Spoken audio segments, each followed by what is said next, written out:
अग्निवीर पर बड़ा धमाका, मोदी कर सकते हैं चौंकाने वाला ऐलान। क्या अग्निवीर पर आ रहा है ऐतिहासिक फैसला? जाने क्या बदल सकता है। क्या मोदी सरकार बदलने जा रही है अपना ही बड़ा फैसला? अग्निवीर पर नीतीश चलेंगे नया दांव, इंडिया और एनडीए दोनों रह जाएंगे दंग। प्रेशर पॉलिटिक्स के दबाव में बदल सकता है अग्निवीर का भविष्य। क्या नीतीश लेंगे देश को हिला देने वाला फैसला? प्रेशर पॉलिटिक्स की बड़ी जीत, जाने क्या होगा अग्निवीर का भविष्य। दोस्तों, इस वक्त नीतीश कुमार और एन चंद्रबाबू नायडू के पास में काफी बड़ी शक्ति है। इन दोनों के रहने न रहने से एनडीए की सरकार जो बनने वाली है वो बनने से पहले ही ढह सकती है। ये एक रियलिटी है। अब सबसे बड़ी बात, नीतीश कुमार की पार्टी जेडीयू जो है, उन्होंने पहले ही कहा था कि अग्निवीर के ऊपर समीक्षा होनी चाहिए। अग्निवीर से लोगों में नाराजगी है और जो जनादेश आया है उसमें जो बीजेपी को जो है बहुमत नहीं मिल पाया है, उसके पीछे सबसे बड़ा कारणों में से एक कारण अग्निवीर था। जो पुरानी व्यवस्था थी सेना में भर्ती की, वो ज्यादा बेहतर थी और अग्निवीर में जो किया गया वो उतना सही नहीं है, ऐसा मानना है नीतीश कुमार की पार्टी जेडीयू का।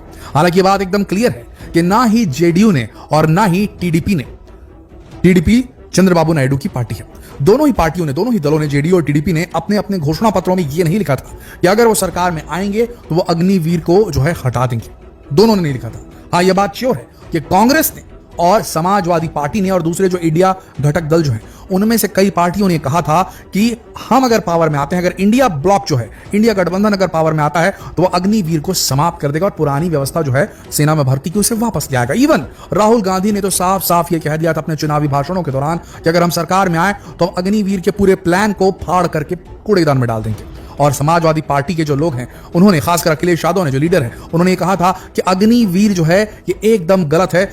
बीजेपी पहले अग्निवीर का प्लान लेकर आई है जिसमें सेना की जो सर्विस है उसे 4 साल का कर दिया गया है। आगे जाकर हो सकता है कि जो बीजेपी की पार्टी है वो एक नया प्लान लेकर के आ जाए और इस बार वो पुलिस की जो सर्विसेज है उसमें ये लागू कर दे और जो सर्विस है उसे 3 साल का कर दे। ऐसा आरोप लगा दिया था अखिलेश यादव ने खुले चुनावी भाषणों के दौरान। इवन राहुल गांधी ने तो कई अग्निवीर जो उनकी रैलियों में आए थे उन्हें मंच पर जगह दी थी और उनसे पूछा था कि आप खुश हैं कि नाराज है अग्निवीर की व्यवस्था से, तो उसमें काफी ज्यादा कुछ कहा गया था राहुल गांधी की तरफ से। तो अब देखा जाए कि क्या ये पॉसिबिलिटी है कि जो घटक दल हैं वो अपने अपने प्रदेशों के लिए स्पेशल स्टेटस तो मांग ही रहे होंगे, साथ में अपने अपने पार्टी के लोगों को जो है बड़ा जो मिनिस्ट्री है सेंट्रल लेवल पे वो दिलवाने की मांग इनकी चल रही होगी। लेकिन इसके अलावा अग्निवीर को लेकर के क्या जेडीयू खासकर ये मोदी सरकार पर प्रेशर पॉलिटिक्स अप्लाई करने वाली है? क्योंकि जेडीयू के कई बड़े नेता जो हैं उन्होंने ये हिंट दिया है कि अग्निवीर पर समीक्षा होनी चाहिए। अग्निवीर को लेकर के देश भर में नाराजगी है और वो मतपेटी पर सीधे सीधे उसकी मुहर लगाई है जनता ने।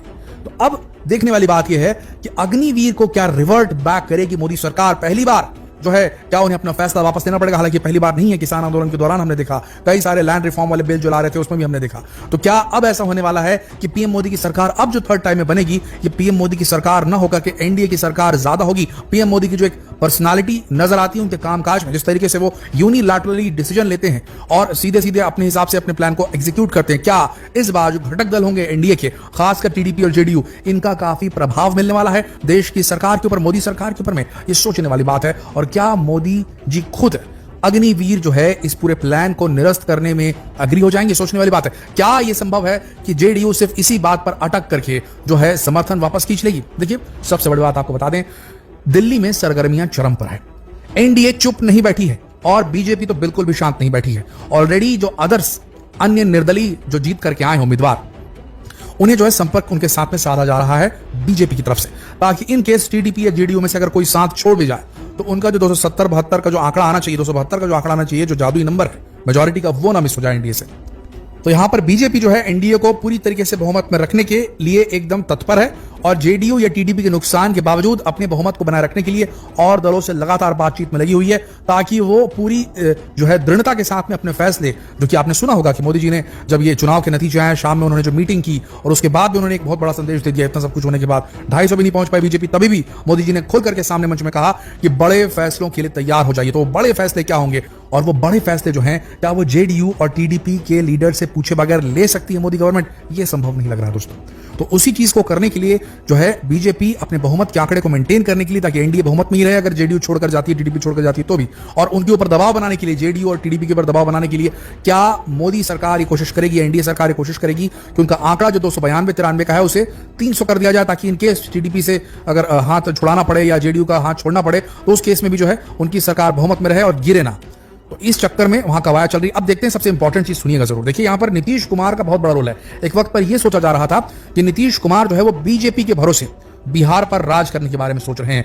यह कहा जा रहा था कि बहुत तगड़ी एंटी इनकम्बेंसी है जेडीयू के खिलाफ बिहार के अंदर, और खासकर तब जब उन्होंने इंडिया गठबंधन को छोड़ दिया था और तेजस्वी उनसे अलग हो गए थे। ऐसे केस में कहा जा रहा था कि बीजेपी का हाथ इसलिए पकड़ा है जेडीयू ने ताकि वो सर्वाइव कर सके। और यह भी कहा जा रहा था जितने भी पॉलिटिकल पंडित हैं उनकी तरफ से कि जेडीयू ने जो डिसीजन लिया है बीजेपी की साथ जाने का वो गलत डिसीजन है। ऐसा करने से जेडीयू जो है वो धीरे धीरे पूरी तरीके से खत्म हो जाएगी और बीजेपी जो है वहां पर बिहार में सशक्त हो जाएगी। लेकिन हुआ इसका एकदम उलट, जेडीयू को भी फायदा हुआ, बीजेपी को भी फायदा हुआ। अब यहां पर अचानक से जिस नीतीश कुमार के बारे में कहा जा रहा था कि इनकी कोई हैसियत अब नहीं रह गई है बीजेपी के साथ जाने की वजह से, वो बेहद महत्वपूर्ण हो गए और उनके हाथ में कुछ ऐसे डिसीजंस हैं जो कि अगर उन्होंने अपने हिसाब से कर लिए तो नेशनल हीरो साबित हो सकते हैं। पहली चीज, बिहार को स्पेशल कैटेगरी स्टेटस दिलवाना अगर ये करने में कामयाब हो गए नीतीश, गठबंधन के चलते कि हम अगर आप दोगे तो हम रहेंगे गठबंधन, नहीं तो हम छोड़ देंगे गठबंधन, अगर वो कामयाब हो गए तो मान के चलिए बिहार में उनकी पोजीशन एकदम स्ट्रांग हो जाएगी। अगले चुनाव होंगे तो उसमें नीतीश कुमार फिर से मुख्यमंत्री चुनकर आ सकते हैं। और इसके अलावा अगर नीतीश कुमार ने यह करके दिखा दिया कि उन्होंने प्रेशराइज कर दिया मोदी जी को प्रेशर पॉलिटिक्स के तहत और यह कह दिया ठीक है तो मुझे मत दो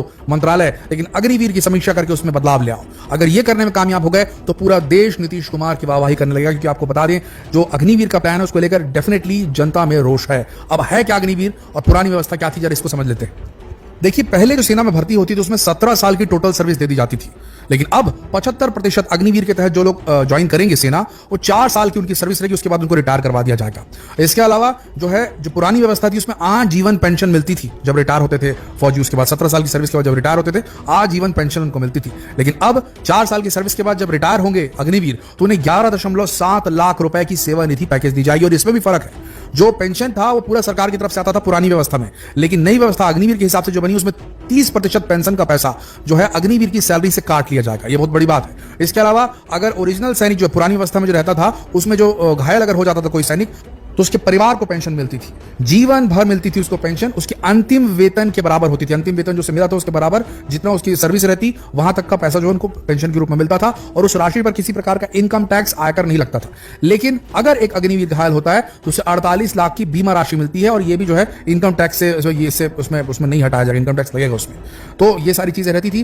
तो अब यहां पर क्या हो गया कि लोगों में काफी रोष आ गया। अब सरकार से जब पूछा गया आपने ऐसे क्यों किया, अग्निवीर क्यों लाया, तो सरकार ने बताया बहुत सोच समझ के ये इंप्लाई किया गया। डेफिनेटली सरकार ने स्टडी किया होगा दूसरे देशों की सैनिकों को और उनकी फिटनेस लेवल के बारे में भी रिसर्च किया गया होगा। तो सरकार ने यह सोचा कि सैनिकों की एवरेज आयु भारतीय सेना में अगर गिरानी है तो 4 साल की सर्विस रखी जाए। 18 साल में आएगा सैनिक, वो 4 साल सर्विस करेगा, 22 साल में उसको एक मोटी रकम उसके हाथ में रहेगी 11.7 लाख का, सेना का उसके अंदर डिसिप्लिन आ चुका होगा, वो अपनी लाइफ आगे जाके जी सकता है। ये सोच करके सरकार ने ये फैसला लिया था युवाओं को मौका मिले सेना के अंदर 4 साल तक की सर्विस रहे और जितने भी जो रहे फौजी वो एकदम फिट रहे, युवा रहे, इसलिए इस चीज को किया गया था। ये कहना था सरकार का, लेकिन पब्लिक ने अग्निवीर को एक्सेप्ट किया नहीं किया उसका असर जरूर जो है वोटों के ऊपर नजर आया। और अब देखना यह है कि क्या नीतीश कुमार और जो टीडीपी के चंद्रबाबू नायडू है क्या ये फोर्स करके अग्निवीर में समीक्षा करवा सकते हैं, सोचने वाली बात है। क्या लगता है आपको दोस्तों, क्या मोदी सरकार अपना ही फैसला पलटेगी या अग्निवीर व्यवस्था यूं ही चलती रहेगी? नीचे कमेंट सेक्शन में अपनी राय जरूर दें। जितना हो सके इस वीडियो को शेयर करें फेसबुक पर, व्हाट्सएप पर, यूट्यूब पर। जल्द मिलते हैं लेटेस्ट अपडेट के साथ। तब तक के लिए आप सबका इस वीडियो के अंत तक रहने के लिए दिल से धन्यवाद।